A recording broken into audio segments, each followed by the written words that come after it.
Dr. Rezaei, thank you so much for joining us today. Of course, thank you for having me. So let's start with the idea of internet folklore. What is internet folklore? That's a great question. And to answer that, I think we have to back up a little and look at the history of folklore and technology in general. So it might be helpful to know that up until almost mid-20th century, folklore was primarily seen as oral tradition. So anything that was even written could not be considered folklore, or at least studied by folklorists. So we were focused mostly on oral instances of folklore. And gradually in the late 60s, early 70s, folklorists realized that people are actually using technology as a means of transmitting folklore. And this was something like using the Xerox machine, let's say, to photocopy an example of a cartoon or something and spread it among co-workers in an office, or people picking up the phone to share a contemporary legend with their friends. So folklorists began to realize that technology is not an obstacle to the spread of folklore, or it's not a way that it's not something that contributes to the demise of folklore. It's making it thrive and go around more easily.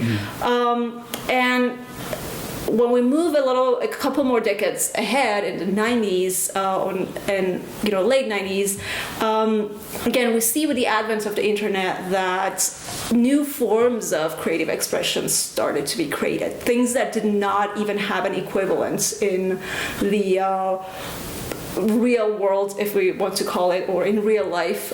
So we see examples of this, like Photoshop memes, or even like the genre of memes in general. We have no instance of something like this existing before the advent of the internet, and it shows us clearly memes and photoshopped memes, or I'm trying to think of other examples. Like TikTok videos. I mean, the sea shanties. I don't think there's any more obvious examples of folklore process working through the internet and through a digital medium. So right now, at this moment in time, and at least this has been the case for at least 20 years or so, internet is not just seen as a conduit for the transmission of folklore. It's also a means of generating new forms and expressions that we call folklore, because they show these patterns of tradition and creativity at the same time. You have a similar form and change it based on individual preferences, or again, memes. you can create different variants of the same meme, and they're all still within the same broader genre. So internet folklore is basically folklore that either spreads or is generated through the use of internet. So can we connect this with the idea of polysemicity, or because you also talked about jokes being polysemic, so how would you connect these two sort of concepts or these two sort of dynamics together? Right. So being polysemic is not just a result of things being on the internet, but when you have like a meme or a joke or any example of folklore on the internet, you can when you hit that like or share button, you might be interpreting that same meme or same joke or whatever it is differently than the next person who's liking that. So that's where the idea of polysemicity is important, because that form lends itself to multiple meanings that could exist at the same time. So as you read in the article, perhaps the joke, the thanks Rouhani jokes, or even thanks Obama jokes, obviously were good examples of being polysemic in nature, because they could be interpreted in very different ways, even if you had the exact same form. So that's really something that internet has made even more possible, because when you see that meme, you really don't have the context around it. It's just a form that can be easily spread around profound and can lend itself to multiple meanings. And yeah, so internet is a good way of making things open to that range of interpretations. And you say these jokes, for instance, Thanks Rouhani jokes are polysemic. So can you elaborate on that?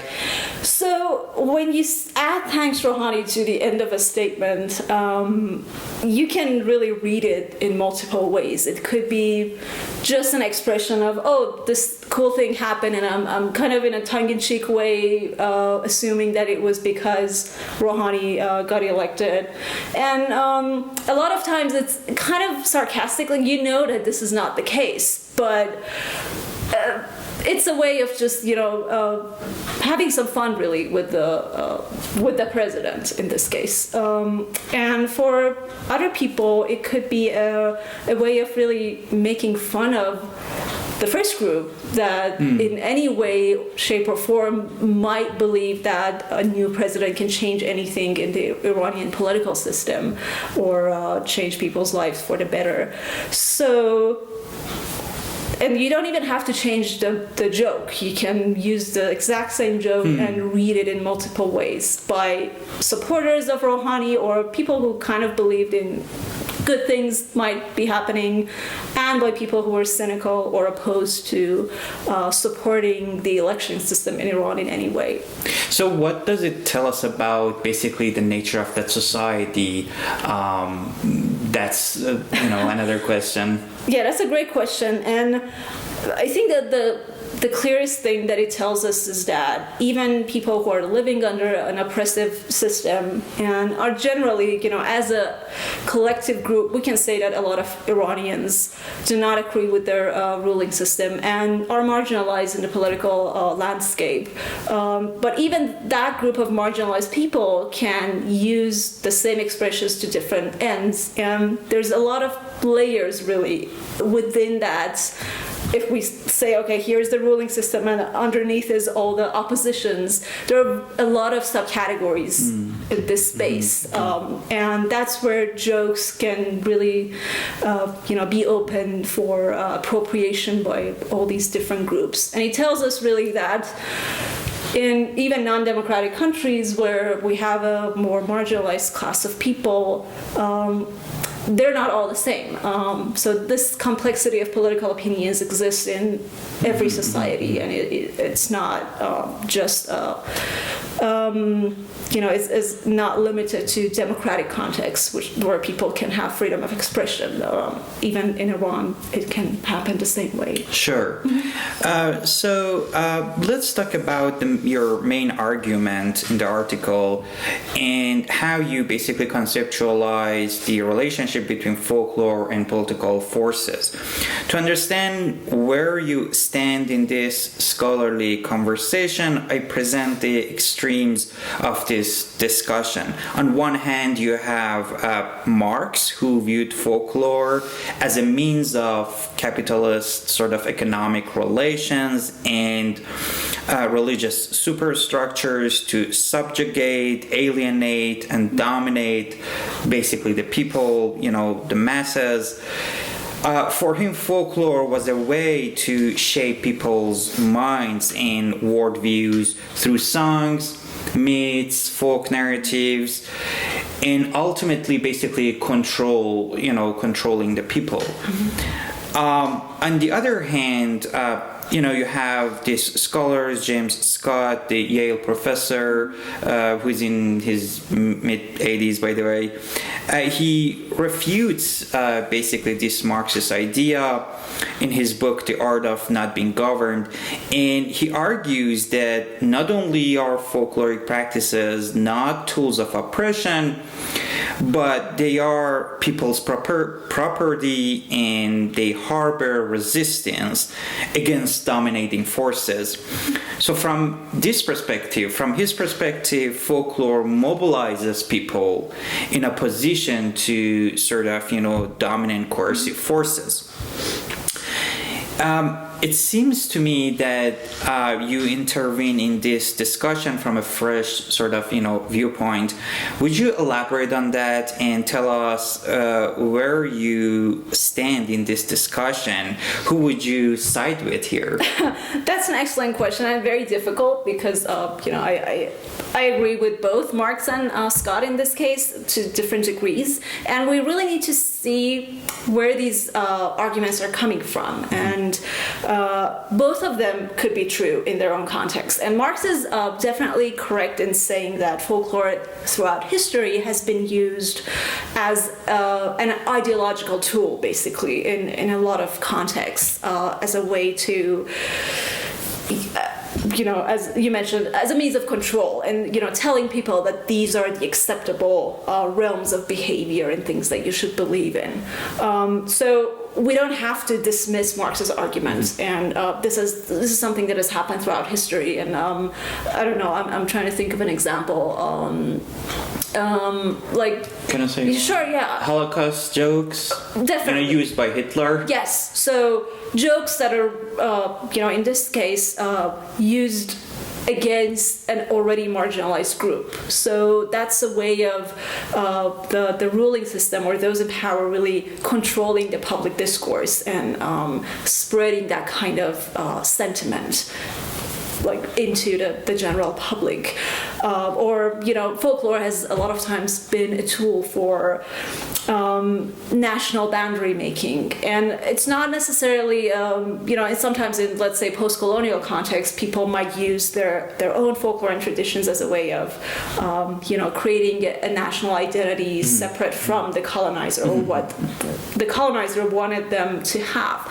But you can also, have it as a way of separating yourself from the rest of the world. Say, okay, this is our national heritage or folklore, and this makes us exceptional in the world. Superior. Exactly. So that's a really good word. A means of claiming superiority to the rest of the world because of your tradition and heritage and folklore. But as Scott argues, you also have the opposite case. You have people, using folklore and folk traditions as a way of really standing up to relations of power and claiming a space for themselves that cannot really be claimed by the ruling system. And Scott is, he has other works like Weapons of the Weak. So really, if we want to look at jokes, political jokes in this context, a lot of people have argued that these are weapons of the weak, a way for people to resist the oppressor. And that's definitely part of the equation. What I would argue in this case is that even the oppressors who are, in this position, who might benefit from the use of folklore in relations of resistance, even those people are not the same, and they're not using it the same way because they have different relations to that, ruling system. So in this case, in the specific context that we're talking about in Iran and the political jokes, I would agree more with Scott because obviously we can see that the jokes are a grassroots expression of, ordinary people. There's no, there's no higher power here controlling what's going on. But I can obviously see how Marx is making that argument. And, I agree with Marx on a lot of other things. And in this case, again, we need to look at the context. And that is key in studying any kind of folklore. If we just have the text, this really doesn't help us understand anything about the dynamics that is going on. And that was really the reason I have so much information about context here in this article is that unless we understand the dynamic that is going on in that specific moment, we can't understand the different meanings of the jokes. So really, if we look at anything in context, it can tell us much more than just looking at the text, and in this case, the joke itself. So it's true to say that all these ideas can be true depending on the, on specific context and in different contexts, basically. Absolutely. And again, in all folklore studies, context is the key word. And, I'm sure you'll talk more about that in this class. But remember, context, it's without having the context, we can't really make any argument about anything folkloric. Thank you so much, Dr. Rezaei, for participating in this interview. Of course, it was great being here. Thank you.